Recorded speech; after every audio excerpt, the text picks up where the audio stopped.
LPU ప్లేస్మెంట్ల రికార్డులు సృష్టిస్తోంది. Final year student 2.5 కోట్ల ప్యాకేజ్ పొందుతున్నారు. 1700 మందికి పైగా ఎల్పీయూ స్టూడెంట్స్ 10 లక్షల నుంచి 2.5 కోట్ల ప్యాకేజెస్ పొందారు.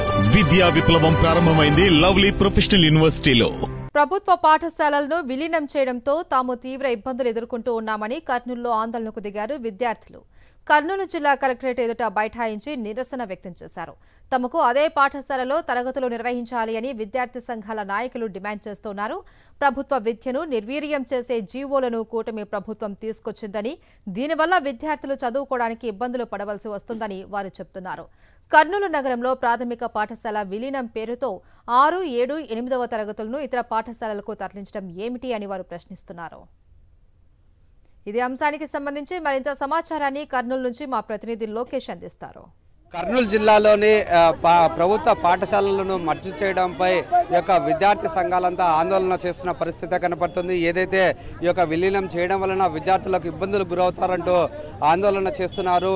ఈ యొక్క అంశంపై మాట్లాడేందుకు మనతో పాటు కర్నూలు జిల్లాకు సంబంధించిన డీఓ ఉన్నారు. వారితో మాట్లాడదాం. సార్, ఎన్ని స్కూల్స్ మర్జ్ అవుతున్నాయి సార్? ఏంటి పరిస్థితి? ఎక్కడ చూసినా కానీ ఇదే ఈ యొక్క విద్యార్థులు ఇబ్బంది పడుతూ నిరసనలు వ్యక్తం చేస్తున్నారు. మీరు చూస్తున్నారు, మీరు స్వయంగా మీరు మాట్లాడారు. ఏంటి సార్ పరిస్థితి? కర్నూలు జిల్లాలో B camp municipal high school Kurnool, ఇది 1 to 8th క్లాస్ ఉన్న స్కూలు.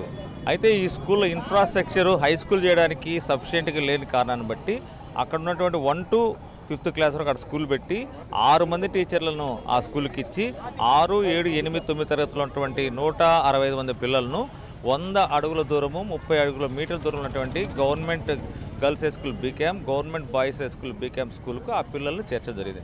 ఎందుకంటే ఆ స్కూల్ ఇన్ఫ్రాస్ట్రక్చర్ బాగుంది, రూమ్స్ బాగున్నాయి. ఇక్కడ 12 మంది టీచర్లు అదనంగా ఈ పిల్లల కోసం అక్కడ ఏర్పాటు చేయడం జరిగింది. సార్, ఈ యొక్క ప్రక్రియ ఈ విలీనం చేయడం వలన ప్రభుత్వం అంటే ఎందుకు ఈ యొక్క ఆలోచనతో ఉందంటారు? దానివల్ల ఎటువంటి ఉపయోగం అంటారు?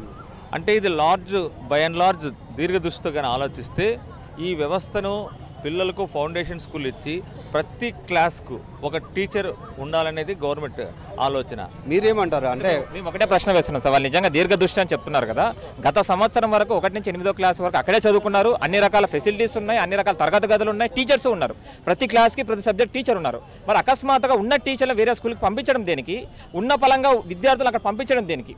నేను అక్కడ స్కూల్లో ఫెసిలిటీస్ లేవు, ఇక్కడ స్కూల్లో ఫెసిలిటీస్ ఉన్నాయని చెప్పడం లేదు. అయితే ఫెసిలిటీస్ ఉన్నటువంటి స్కూల్లో ఉన్నటువంటి విద్యార్థుల్ని ఇంకో స్కూల్ తరలించాల్సిన అవసరం ఏముంది అనేది మేము ప్రశ్నిస్తున్నాం. పోయినసారి 1వ తరగతి నుంచి 8వ తరగతి దాకా అదే పాఠశాలలోనే కొనసాగించారు. ఇప్పటికిప్పుడు 6, 7, 8 తరగతుల్లో ఉన్న పాఠశాలలో మెర్జ్ చేయాలని చెప్పేసి సార్ డిఓ సార్ కానీ ఉన్నత అధికారులు కానీ చెప్పడం జరుగుతూ ఉంది. అది ఎందుకు? 10వ తరగతి దాకా అక్కడే ఉండాలా, ఇంకా కానీ 9, 10 రావాలా, ఇంకా స్ట్రెంత్ పెరుగుతుంది. అక్కడ క్లాసులు అన్నీ బాగున్నాయి, టీచర్లు బాగున్నారు, అంతా బాగున్నా కానీ ఎందుకు అక్కడ మారుస్తూ ఉన్నారని చెప్పేసి మేము విద్యార్థి సంఘాలుగా కోరుతా ఉన్నాం. ఇది మనం చూసుకున్నట్లయితే ఏదైతే అధికారులు అయితే ఈ యొక్క ప్రభుత్వ పాఠశాలను విలీనం చేయడం అనేది దీర్ఘ ఆలోచనతో ఈ యొక్క నిర్ణయాలు తీసుకుంటామని చెప్పేసి అధికారులు చెప్తున్నప్పటికీ ఈ యొక్క విద్యార్థి సంఘ నాయకులు మాత్రం దీన్ని తీవ్రంగా ఖండిస్తున్నారు.